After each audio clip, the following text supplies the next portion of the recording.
एक दफ़ा का जिक्र है। एक खूबसूरत सरसब्ज़ व शादाब गांव में एक किसान रहता था। उसका नाम अल्लाह दत्ता था। वो निहायत मेहनती, सादा दिल और ईमानदार इंसान था। उसका गांव पहाड़ों के दामन में बसा हुआ था, जहां खेतों में हरियाली लहराती थी, दरख्तों पर परिंदे चहचहाते थे और नदी किनारे बच्चे खेला करते थे। अल्लाह दत्ता का वाहिद सहारा उसकी छोटी सी ज़मीन थी। वो ज़मीन उसके बाप दादा की निशानी थी। उस पर वो गंदुम, मकई और कभी कभार सब्जियां भी उगाया करता। सुबह सवेरे सूरज की पहले किरण के साथ वो अपने बैलों को हल में जोतता और खेतों का रुख करता।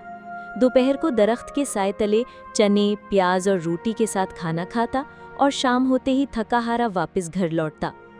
अल्लाह दत्ता की बीवी हलीमा बहुत नेक और साबिर औरत थी। वो दिन भर घर के कामों में मसरूफ़ रहती और जब अल्लाह दत्ता शाम को वापस आता तो मुस्कुराहट से उसका इस्तकबाल करती। उनका एक छोटा सा बेटा भी था जिसका नाम बिलाल था। बिलाल स्कूल जाता था और पढ़ाई में होशियार था, लेकिन जब कभी स्कूल से छुट्टी होती तो वो भी अपने बाप के साथ खेतों में जाकर काम में हाथ बटाता। एक साल गांव में शदीद खुश्क साली पड़ी। बारिश नहीं हुई, कुएं सूख गए, नदी का पानी कम हो गया और खेतों में फसलें बर्बाद हो गईं। अल्लाह दत्ता के पास जो थोड़ी बहुत जमा पूंजी थी वो भी खत्म हो गई। बैल बीमार हो गए और कुछ दिन बाद मर गए।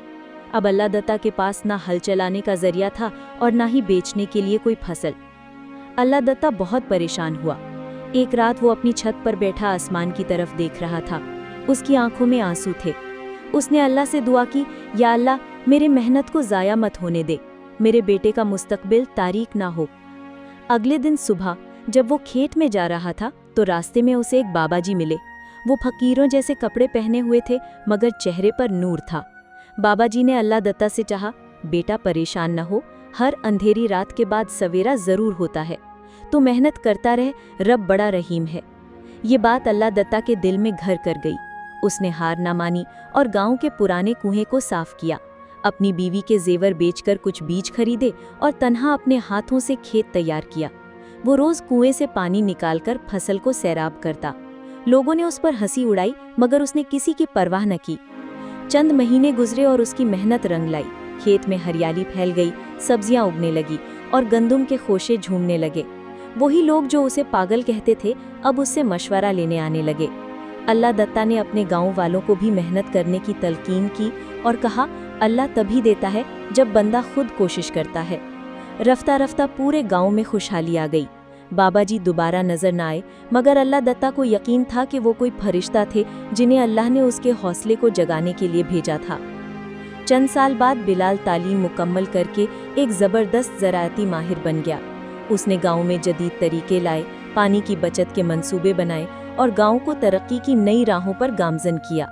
अल्लाह दत्ता के खेत अब नमूना बन गए थे और उसका घर खुशियों का गहवारा। कहते हैं कि अगर इंसान सच्चाई, मेहनत और सब्र का दामन थामे रखे तो कुदरत कभी उसे खाली हाथ नहीं लौटाती। आखिर में ये कहानी हमें सिखाती है कि चाहे हालात कितने ही बुरे हों, उम्मीद, दुआ और मेहनत कभी रायगा नहीं जाती।